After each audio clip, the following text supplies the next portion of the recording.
On a glorious sunny day among neat rows of houses and leafy suburban parks, this charred building is a shocking sight.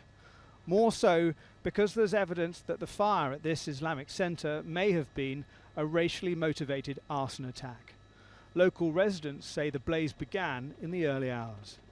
At 3 o'clock this morning I heard a bang. I thought it was a late bin men trying to do some of the rubbish. It wasn't. When I looked out the window, it was inferno there. The whole thing went right up.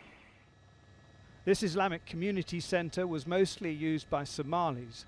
As the firefighters dampened down the embers, it emerged graffiti was found on the building, the initials of the English Defence League.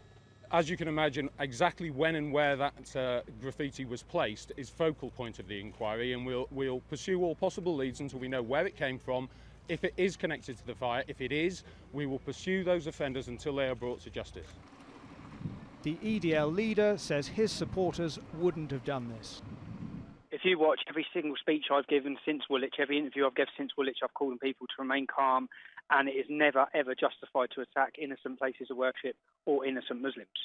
Locals tell me that the Somalis are harmoniously integrated into this community and that there have never been any attacks of any kind on this Islamic centre before. Indeed, one person who uses it regularly told me that the EDL graffiti wasn't there yesterday.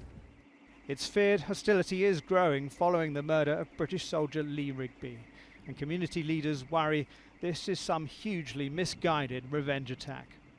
They're really scared. They're scared even to go even their own mosque to pray. I think this is a serious threat, and I think the UK government should really address, if the people, they cannot leave their home, the women cannot wear their hijab, this is really a threat issue.